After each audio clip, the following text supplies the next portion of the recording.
like making $1 million by itself doesn't matter. I wanted to put the emphasis on the millionaire, like the person that is the person of a millionaire, because that is different.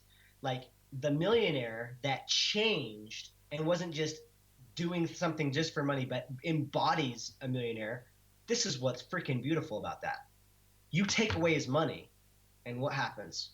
He'll freaking figure out a way, or she will figure out a freaking way to make it back.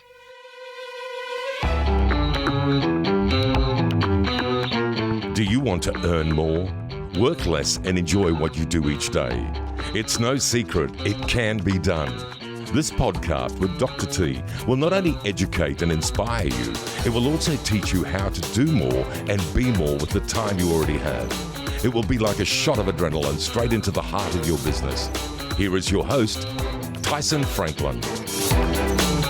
Hi, I'm Tyson Franklin, and welcome to this week's episode of It's No Secret with Dr. T. Now, I have a return guest. His name is Calvin Wayman. When we spoke last time was way back in episode 5, and it was called Fish Out of Water. And our talk that day was all based around the title of his book, which was called Fish Out of Water. But since then, he's become one of the busiest men I've ever seen on social media. Well, it seems that way anyway. But he's on this journey. He's on this millionaire journey. And this is what I want to talk to him about today. So, Calvin, how are you doing today? Bro, I'm doing so good. Thank you for having me on the other side of the world. It is, yes. You're all the way in, is it Colorado City, Arizona?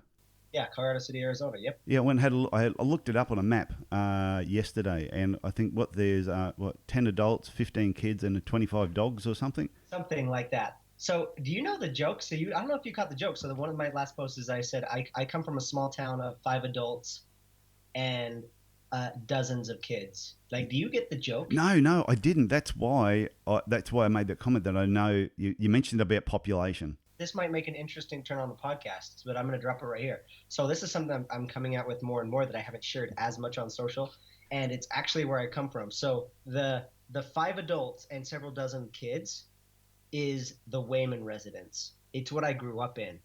I grew up in a polygamous family. So literally, I have 4 moms and a dad. Those are the 5 adults. Yeah. And I have a load of brothers and sisters.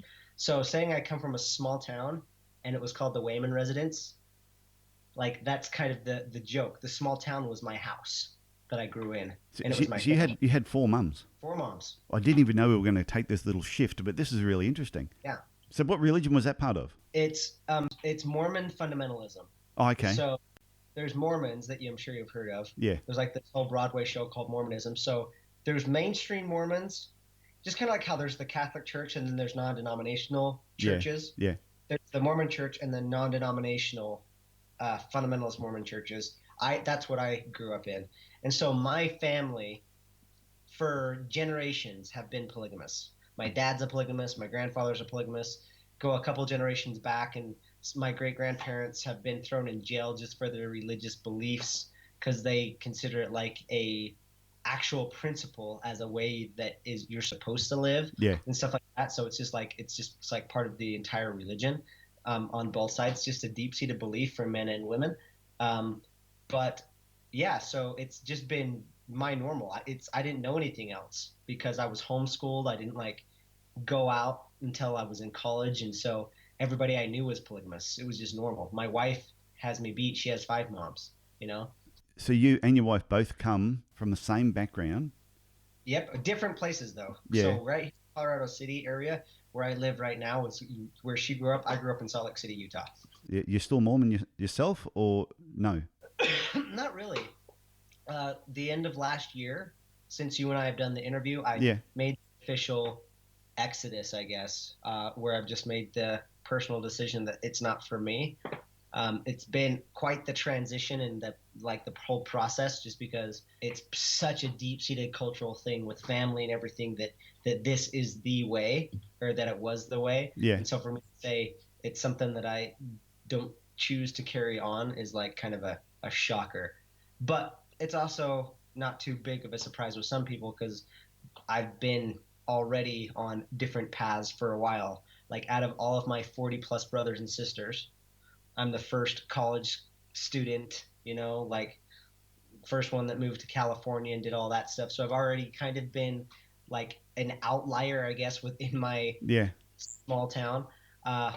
But yeah, it's just been an interesting journey, especially over the last year. I just barely on my Instagram it says I have 4 moms, not joking, 3 businesses, 2 kids and 1 wife, and then in parentheses I wrote, yeah, that's enough for me. Yeah. So one is plenty. It's an interesting story though, that and I like what I take away from that is just because you're brought up a certain way doesn't mean you need to follow that. Your destiny is not determined for you based on your past. You can make that shift whenever you feel like it. I agree, and there's still parts of me that is still reminding my own self of that, because so many people I know, like they're like, but this is it, like this is heritage, this is destiny. I'm like, is it? Like, but it doesn't feel totally to my core as like the right path for me. Like, I have nothing wrong with anybody that's in any religion, certainly not my family. Like, I have no like desire to like go crusading and being like, I'm right, my path is the only path, you're wrong, you should leave the religion too. I'm like, no, Yeah. do you. If you're happy and it's making you better and it's empowering you, go. But you're right, man. Like, I've had to just get clear with myself and be like, well, what feels right for me? What feels like it's an empowering thing for me that I'm going to grow? And if it feels right, even if it's a tough decision, like leaving the entire environment and like social structure that I've been in for the first 30 years of my life, then I have to follow that, because, well, I just don't want to live with regrets, and I got to do what feels right. Well, I just want to thank you for sharing that with us. You brought it up with the small town thing, and I know you must have been thinking about that post that I did. I was. So, I saw that, and I'm going, no, maybe it's just a small randy town that they just have a lot of kids. Nope, it's a small town. It's a small town with 5 adults and a few dozen kids, and that's the house I grew up in. Be a big house. Yeah, very big house. So it's funny because, yeah, so I have a few comments and likes on that, and so many people are laughing, and it's other people that are either polygamists or they know my situation, so they're like, oh, I get it. Good one. So, okay, let's move on to the millionaire journey. This was something that, like I mentioned, that after you were on episode 5, and then about 3 months after that, I picked up on something. It was a post that you'd put on social media, and it was this journey that you've set yourself a goal, and you were documenting your journey from where you are to throwing in your job and just making the decision you were going to become an entrepreneur, and the journey heading towards becoming a millionaire. That's what I want to talk about today. What have you learnt over this process, and what was the reasoning behind wanting to document everything? Man, learned a frick load. Like, there's so many things we could go. So why did I want to do it? Well, when I was in my day job, or when I was doing what some people are doing right now, like, Tyson, like some people right now are either on their way to work, or they're out working out, or they're at their day job listening to us right now. Yeah. Right. So they're hearing stories, and they probably listened to podcasts that you've had of successful people, and they probably have seen other people that are successful, whether it's somebody there in Australia, or if we're talking about Oprah, or any like an entrepreneur like Gary Vaynerchuk. And I knew when I was in that position that I wanted to have, like, there's this life I desired. I wanted to have a similar result. I wanted to design the life of my dreams. And I would look at all these people that did it, and it gave me hope that it could be done. But I always had like this thing like, but man, how did they do it? Like, are they just born special? Like, was Steve Jobs always Steve Jobs? Was Gary Vaynerchuk always Gary Vaynerchuk? Was Jim Carrey always Jim Carrey? Was Oprah always Oprah? And I just didn't know. I didn't really, and I wondered, like, how relatable can I be to this? Like, where were they when they were in my situation? And it put me on a search. And so I ended up searching as much early content as I could on people I admired. And I found something. The thing I found is there was almost no content, literally no content, very little content at least, for people that had content on their rise or before they even had a blip on the map. There wasn't a ton of that content, much less a documentation saying that I'm starting my journey now because this is where I'm going to go. And it makes sense that there wouldn't be, right? Because sometimes people just go after it and they put their head down and work their face off, and then by working, then good things happen. Yeah. So it's really weird for this regular skinny white kid in Los Angeles to one day say, oh, one day I'm going to be in this big movie called The Mask, and I'm going to like be a very funny comedian and make millions of dollars. My name's Jim Carrey, and I'm going to make this happen. Like it's really hard to like I'm broke right now, but I'm going to document the whole journey because I can see it. Like it's just it's very rare because you don't know exactly what's going to happen. But when I would look at people like Jim Carrey or Michael Jordan or people that were successful, they always talk about their vision, that in a way they at least knew it. They saw it in their head first before they actually created it in reality. And so I thought about that for a second, and I was like, okay, if this is real, if you can create the life that you want, and you by setting a vision and an intention and going after it, then why didn't they document it, or why not document it? And then I thought about the goals that I wanted. One of my big ones was to be a millionaire. And so I was like, do I really believe that's possible? Yes, I do. That's why I'm quitting my day job and all this, so I believe it's possible. So if I believe it's possible, then why not document it? Like, how cool would it be, like, once I hit it, to be able to go back all the episodes and, like, point and say, like, I get it. Like, this is the process. And be the first story following a regular dude go from zero, or negative $53,000 to making their first $1 million. And that was a scary freaking thought when I first had it, but I was like, holy crap, I think I'm going to do it. Because if I make it, I don't want to just be another story that's told after the fact, because there's so much lost in translation when it's someone else's story. But if somebody, like anyone else, can just go follow it, that's really serious, then maybe they can just get the belief that they can do something similar, whatever they feel called to do. Because that's the ultimate point of it, is getting people to realize that everybody else is just a regular human being. And if someday when I'm on a bigger stage, or I'm on television or something else, and there's somebody that maybe is a little bit inspired by me, but they have a thought of, but that's easy for Calvin Wayman to say, I want them to be able to, somebody say, well, have you heard of the Making the Millionaire journey? No? Well, you can go back to episode 10 before he even had a client or whatever, and you can actually follow his journey, how he did it. Really? And then suddenly the belief goes off, the light bulb, holy shiz, maybe if he can do it. He's just a regular dude. I'm watching him. He's sloppy. He's messing up. He's scared out of his mind. He doesn't have any money right here. He's wondering how he's going to pay rent with it. He has a wife and a 1-year-old. Like, he doesn't even have a business right here. What's going on? And then seeing things get put into place and seeing what I did to get it put in place, I hope to inspire somebody. Kind of, I guess it's my legacy. So when can people find these videos at the moment? They're on YouTube, aren't they? Can you just tell the name? makingthemillionaire.com will take you right there. So if you go to makingthemillionaire.com, it goes forwards right to the YouTube channel. I love the concept, and I think you're right. Too often we see successful people, and you see them in the successful state, and even when they go back and try and tell their story, there's so much lost. Yeah. Like on how they actually did it.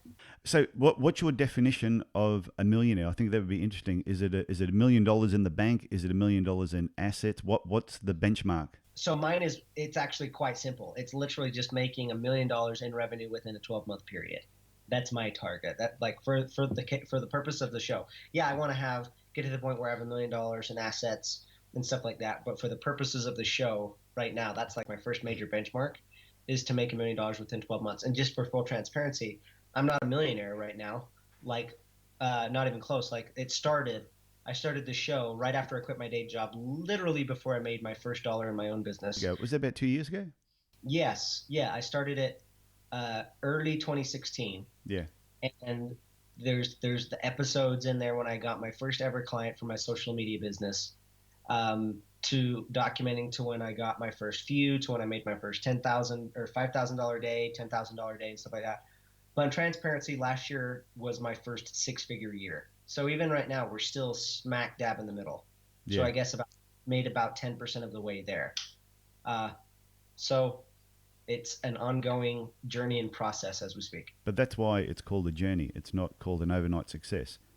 Right. So what have been your biggest learnings or takeaways so far over this 2.5 year period? What have you taken? Other than, can I just point out something to people that I don't know who does the editing on your videos or if you do it yourself, but they are bloody good. Thank you.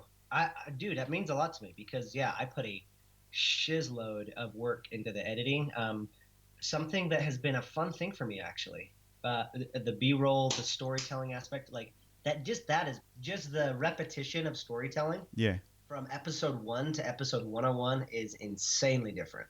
Like over the course of the last 2 years. Have you caught episode 101 by chance? No, I Yeah. haven't seen that. Cannot wait for you to see it. I would love to hear what your thoughts are because that's probably my favorite edited episode with a lot of good B-roll and then just like there's just some cool stuff on that. So I hope I want to. Yeah, no, I just love the. So, had you done any video editing prior to starting this? Because I watched it and I went, "Wow, you must pay someone to do this who is an expert at video because it is so well put together." And I like doing videos myself, so that gives me encouragement that I can improve. And there's a lot of other people that might be listening to this now, and I'm always telling people use video in all your marketing whenever you can. And a lot of people go, "Oh, I don't know how to do video," but if they watch your videos and realize you do it yourself and you learned how to do it.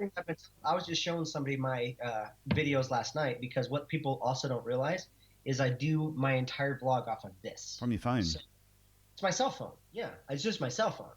So people look at like it's just the way that you weave in the content and the story that you want to have with it and mix it with the music and make sure that cuts line up with like changes in the music that make it really, really fun and consumable. Yeah. So it's been a fun thing to learn. So that's one thing to answer your question that I've learned from it, but there's been several things just going through the process.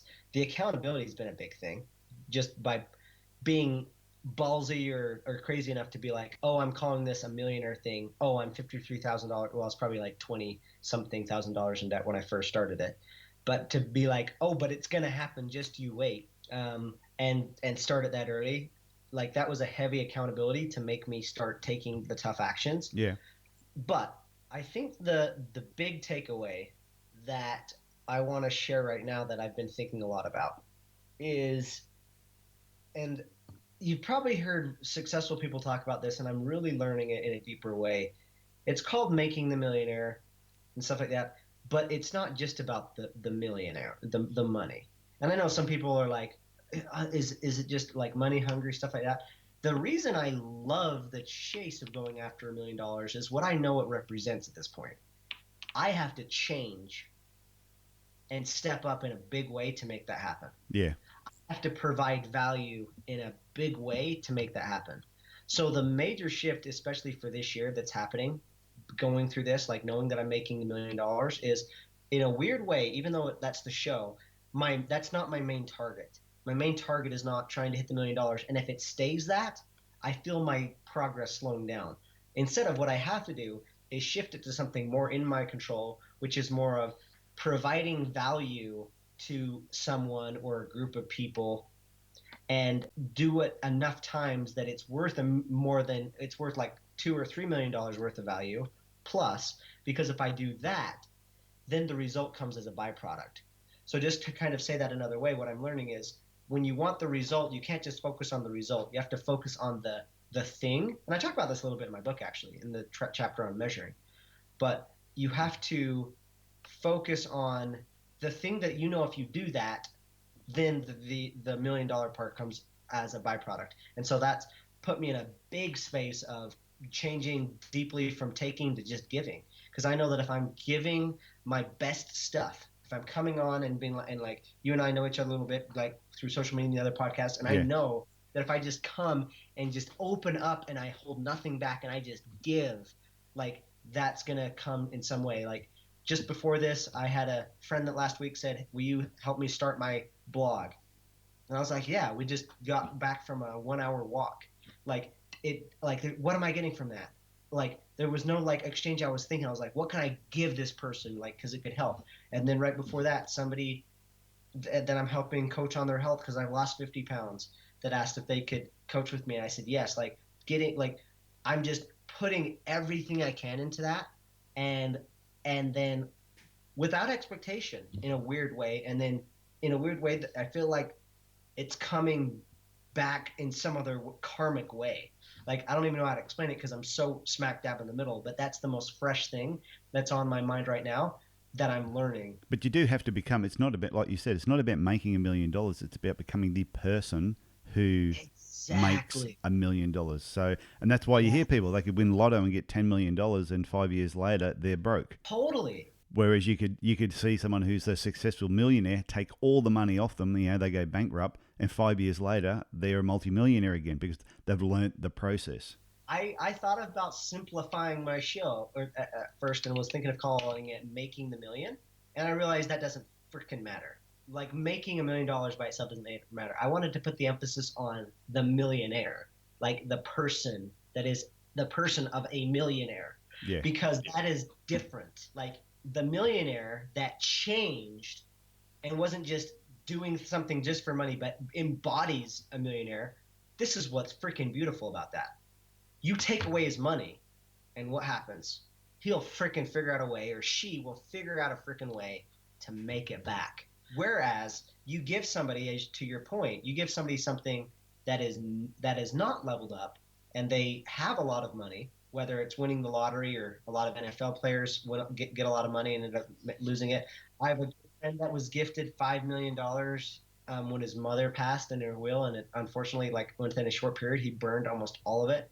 Like, it's not the amount of money, it's like the changing in yourself. And so that's the big thing that I'm experiencing right now, that I'm smack dab in the middle, that I think, man, it's probably going to be bigger than I even realize, because it's been a huge realization over the past 6 to 8 months that, like, putting a bigger emphasis on being the type of person that makes the million happen, because I am stepping up and flooding the marketplace, which is just my life, like people that are in contact with me, flooding them with value in some way without expectation. That doesn't mean that I don't have products and services that people pay for, because that's what I do. Like, people pay for, like, something right now, my biggest passion that I'm working on right now is helping families get out of debt.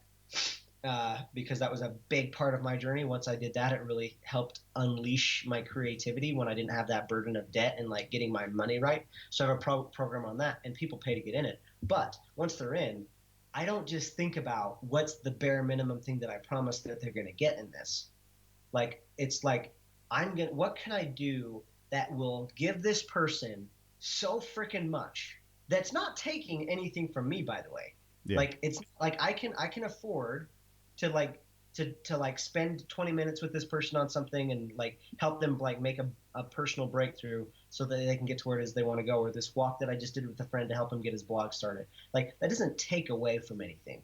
And so that's what I'm realizing is a big piece, is, like, giving, not just the bare minimum and thinking like an employee, which is, am I getting paid for this right now? Like, is this my hour? Or, like, really, really, really, like, just shoving as much value as you can, and giving without expectation, and then letting everything else take care of itself. That's that's one of the things I would say is the biggest lesson that I'm learning right now. But I like what you said, where you're helping like younger families, or middle-aged families, I suppose, that are in debt, and helping them get out of debt, because you can't get on that journey of being financially free until you've tidied up the debt and understand why you got into debt in the first place. And that's what a lot of people miss, is, how did I get into debt? When you understand that and you can control it, then you can go forward. That's an interesting question, because a lot of people don't even they just think, oh, I just need to make more money. But again, to the point with people that have won the lottery, even they figure out a way to not only spend it, but to get deeper in debt. So it's not just about making, that's the default answer. I just need to make a little bit more money. But you're right. You got to figure out, well, why did I get in debt in the first place? And you realize really quickly, it's way more about behavior and way less about math. And if you can figure out how to get your behaviors right, then you're golden. So that's what my whole 6-week boot camp. It's a 6-week boot camp where the whole 15 people, I have a group of 15 people that I take through it at once, go through it once, because we're changing behavior, not just getting cool concepts. So, because once you get the behavior right, then the money follows. And you said you lost 50 pounds, which is about 20 kilos. I'm just working out in my head, which is a substantial amount of weight. Did you lose that over this whole process of becoming a new you? That was part of the process. You realize if I'm going to be successful, I need to get my health in check as well. It's not just about making money. Totally. I've realized that because somebody asked me that recently on another show, and like, what made me get my health right? It was a couple things. First of all, I'm definitely wanting to think. I try to think more holistic, like not just isolated things, because you could like think of isolated things like how to make this project work or what can I do to make $1 million right now or this month. But I always try to think of like your whole life. Like, how do you become the person that makes $1 million, or how do you have the habits and the behavior that help you with money? And the same thing was with health. And I have always thought of that I wanted to live until I was 120 years old, and if that's going to happen, then I probably should be healthy right now. But the other thing, here's a key point: making money for me, and certainly making $1 million, like, it is so foreign from my upbringing, so insanely foreign. I did not grow up with anyone in my life that was a millionaire or even close. If I had 4 wives, I wouldn't be a millionaire either. It's a recipe for guaranteeing that you will never be a millionaire. So I picked up some pretty like not useful like ideas around money. And so it's been quite an interesting, like, just working through like my own mental processes around money. So health, the reason health was such a big deal for me is it was something that was in my life that's important. Just like financial health is important, but your physical health is important, your mental health, your relationship health. It was something that I could start with that was 100% in my control, and I could see it and make it change. Because I was like, if something that's more ethereal and like harder to grab, like the idea of $1 million, like if I'm not making a ton of progress on that, it's going to be like, if I can't let me say it this way, if I can't make progress on something that's really easy to see, like something in the mirror or how I'm feeling and stuff like that, it might be more difficult to do the more ethereal thing, like making $1 million. So it's just a piece. It's a stepping stone in that whole journey. Like getting this part right, becoming the person that can subject myself, if you want to put it that way, or just become the person that's a healthy person. If I can do it in health, then I can do it in other things like business. So they both sort of came together. Your health improved as your finances improved at the same time. Totally. And it was just a mental decision. It was just flicking that switch. And behavior. That's one thing I've realized how. Oh yeah, behavior. It's crazy how they're so close. Like food and health is not just the right information. Just like making money is not just the right information or the right opportunity. It's the way you behave around it. So yeah, it's been an interesting thing to see how it's all interrelated. Okay, so were there people when you made this decision, you said, that's it, I'm gonna go along this millionaire journey, I'm gonna document it, I'm gonna share with people, I'm gonna give value, I'm gonna look after myself, get healthier? Were there certain people that you looked at and you went, yeah, they're 2 or 3 people that I am very much inspired by, and they've helped you along the way? Was there anyone like that in particular? There's a couple people that stand out for sure. Around the time that I decided to do it was I hired a business coach who actually is in the foreword of my book. Okay. His name's Nick Unsworth. He wrote the foreword to my book. He helped me quite a bit and inspired me with like getting into action and building and getting my business started. That was a big inspiration. But the person that has inspired me the most and has guided me in all of this being possible is Gary Vaynerchuk, that many other people might know. So somebody like immigrant was able to go from that to what he's doing now, having $100 million company, making impact and wanting to own the New York Jets. So yeah, I would say he was like a huge inspiration. The one thing with Gary Vee, I also remember him talking about, and this may have been part of what sparked something off in your subconscious, was I heard him on a podcast 2 years ago, and he said, with today's technology, with how easy it is with an iPhone, we should be documenting our lives more.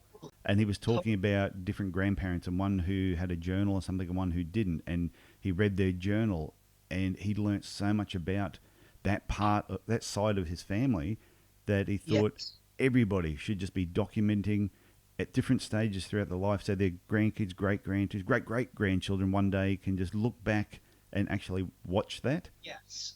That's something that I give a lot of credit to my upbringing in Mormonism, because Mormonism is huge on documentation and keeping record. And I have been documenting in some fashion since I was 17 years old. Yeah. So right now, like I was just talking to my friend about this, writing his blog. I write every day. I have a journal that I've been writing almost every single day since I was 17. I'm 30 now. So for the last 13 years, like every day, you can go see like what my life has unfolded like from 17 to 30. And the only thing I can give credit to where that came from is my Mormon upbringing. Because again, like there's a lot of like within the church and everything, like a lot of the scripture and the reading material comes from people's journals. And so I was always like writing notes when I was sitting in church and stuff like that. And I always thought of like, well, someday I'm going to have grandkids and great grandkids. So I want to start writing my life. So I had that. And then I had the idea for several years about documenting my success journey, but honestly was just intimidated and was like, I don't know if I'm going to do it. And then I decided I was going to do it. And then I noticed Gary Vee started talking about it, and that just validated it. It was like, yes, this is really cool. Like, I remember right when I started it, I saw him say something in Daily V talking about the exact concept that I was like, how cool would it be if you can go back? And he was bringing up some famous fashion designer. He was like, how cool would it be if you could, this famous fashion designer, you could see him when he designs his first dress that he ever That would be interesting.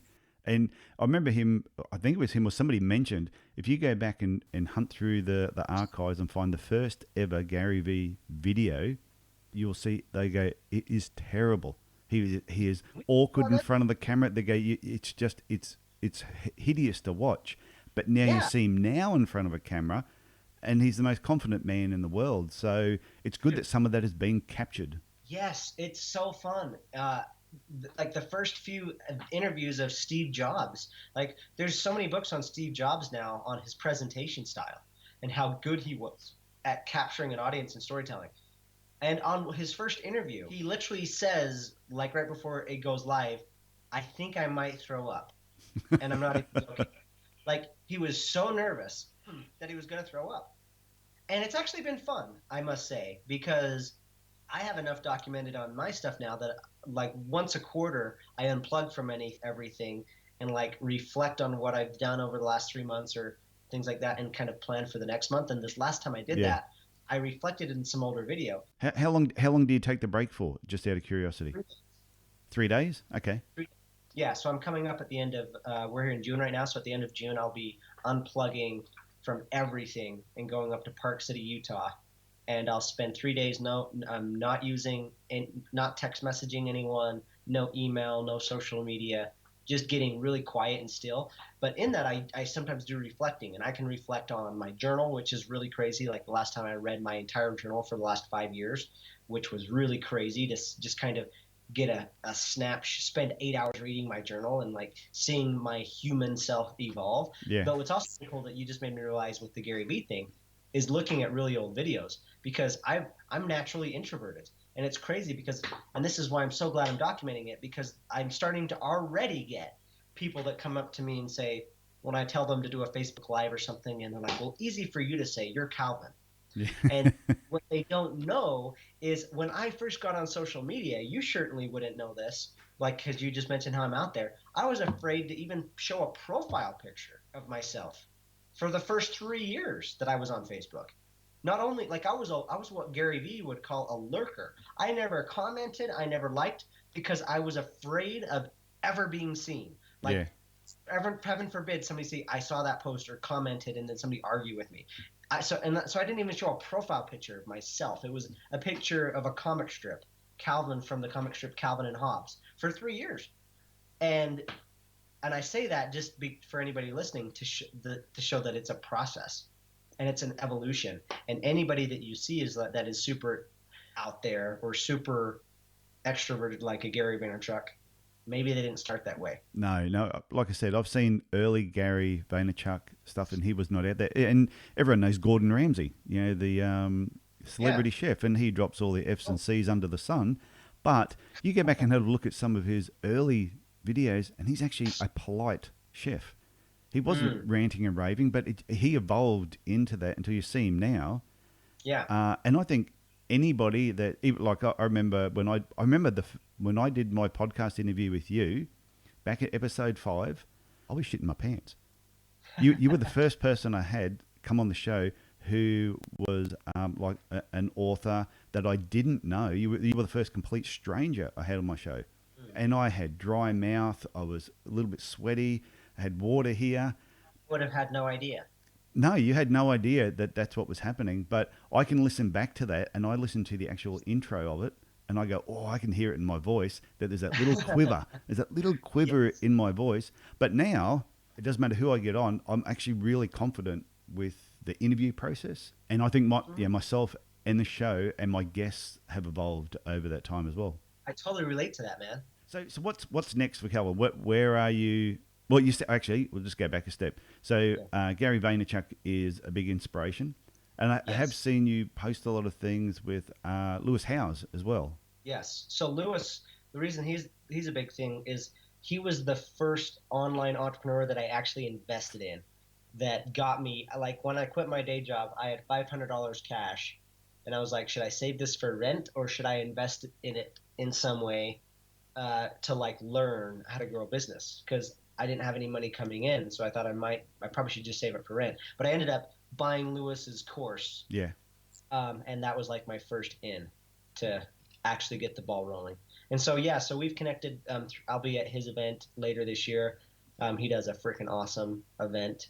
But yeah, he's had an impact on me as well. So with events, what importance do you put on attending events? So I put a major importance, especially if somebody that's a podcast listener that wants to make a shift and wants to make the world a better place and make their impact. Attend events. For a couple things, you're going to get the most cutting edge information, more cutting edge than podcasts. Like it's because people are like thinking about their best work, they're going to present it, and you're going to get really, really cool stuff, and you're in an environment to learn it. So that's great. With that said, and as important as that is, that's about 15% of it. The other 85% of it is the other people that are attracted to that event. And so the relationships that you develop by being around that event is what will change you, because you become the average of the people you associate with most. And you connect to some really, really cool people when you attend events. So I'm a big fan. I talk about it all the time. In fact, the episode, I think, was it last Friday or is it coming out this Friday on my podcast? I can't remember, but I make a big point about attending events because it's changed my world. It's helped me evolve as fast as I have. I couldn't agree more. I must admit, you go to an event, you learn from whoever's up on stage, but I learned just as much around the bar afterwards. It's that talking with people, even if you don't drink, doesn't really matter. It's all about the connections you make outside, and then you might find a small group and you go off for dinner and the conversation gets deeper and deeper. But those people that you meet at those events, you've all got, you're like-minded, you've got a common interest, common goals, and the relationships last for years. They don't just disappear. Perfectly fine. And here, since you just brought up the bar thing, here's a hack about being able to afford events. Because events is 85% people and 15% content. Yeah. There are many times. By the way, here's one of the ways, because we were chatting before the show, and you mentioned how I go to so many events. A question that a lot of people might ask is, how do you afford them? Well, some of them I don't afford them, and what I mean by that is there are many, like totally shameless. I unconference them. What do I mean by unconference them? I go without a ticket. Now, is that cheating? No, because I'm not going. Like most of these events are in hotels. It is not illegal to go to a hotel lobby. So there are times where I will literally know that the event's going on, and so I know that it's attracting cool people there, and I'll literally go work in the lobby at that event. I love that. That's a double hack. That's a double hack and a half. Totally. So I will literally take my laptop and go work, and I know the event. I know the type of people that are going to be there. Inevitably, I mean, at this point, I see people I know, so it's easier to start conversation. But you get around people, you start having cool conversations. You go to the bar, you go to dinner with people, And that has helped dramatically. That is an awesome idea. Yeah, and then there's been events I've done that with where I just start talking to the people that are putting on the event, and a lot of times at that point they just want as many butts and seats as you can, so they will just let you come in too if you want to do that. And that's true. They're like, hey, do you want to come in and stuff like that? So I've done that. But it's just like if you're committed to getting around the right kind of people, if you can get the ticket, great, get the ticket. But at the very least, just if be you there. want to just cool people, just show up.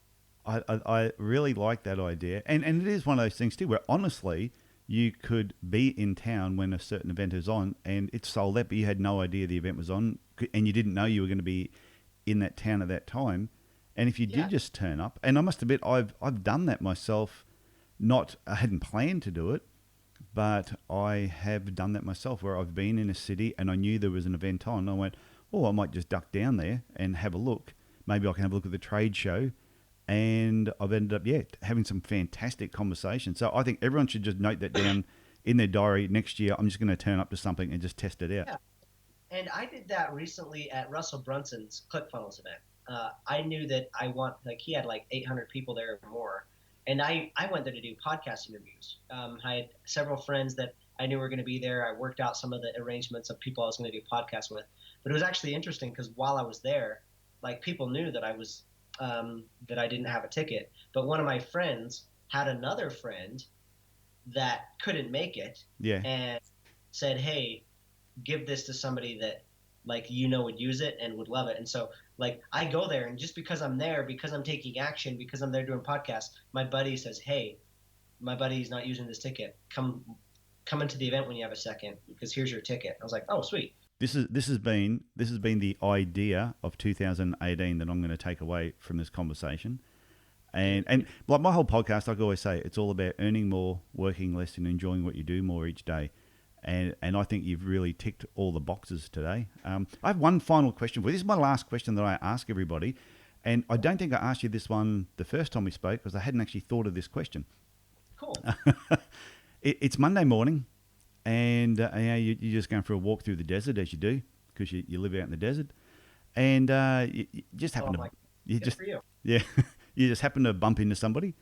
And they said, you're Calvin Wayman. I heard you on this podcast. I'm going into work on Monday morning. What's the number... And I want to get on this millionaire journey myself. What's the number one tip or bit of advice you would give me when I walk into work and my butt hits that chair at 8:30 in the morning? What advice would you give me? What's your vision? Write it out. So you got to start there. Because I remember being in my day job and wondering, I know I want these things and I may not be satisfied with where I'm at right now, but one of the first things I did when I was in a place of dissatisfaction, exactly where I was in life, whether it was in my health, being overweight, or being in debt, is I sat down and I wrote myself a letter in the future as though all of my goals had happened. And that was a huge clarity point for me to be like, okay, this is it. Now I'm going to go get after it. So if that's what somebody wants, if they want to make $1 million or they're wondering how to get started, first of all, get honest with yourself and find out what you actually want. Write it out and just go from there. But they've got to start with that vision.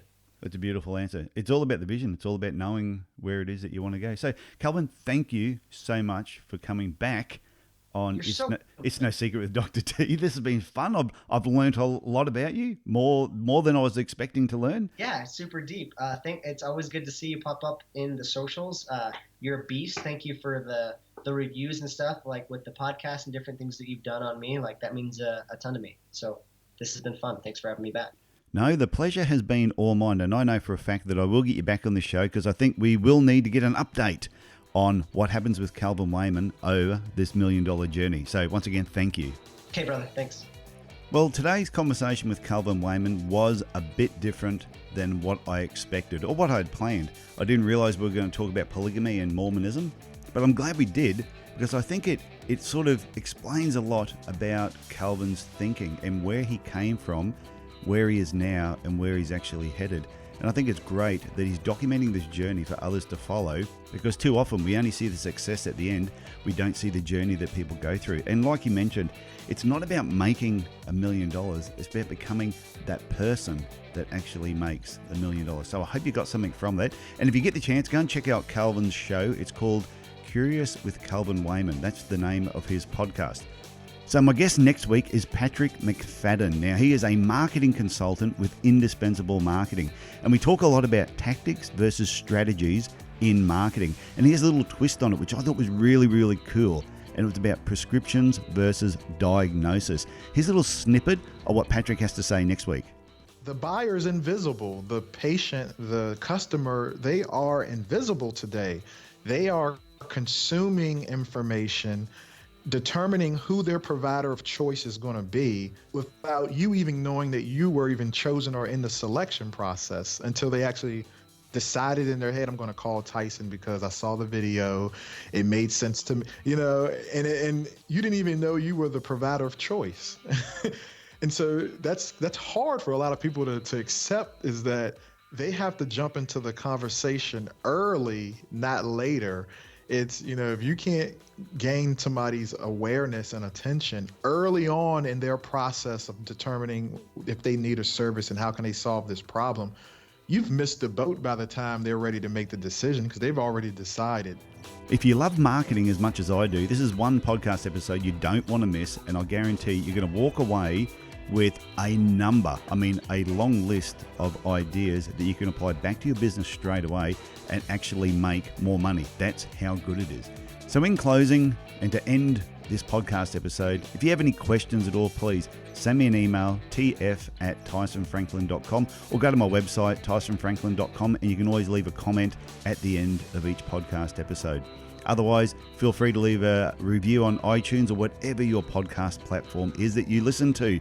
Okay, that's it from me. Take care of yourselves, look after your family, and I will talk to you again next week. Bye for now.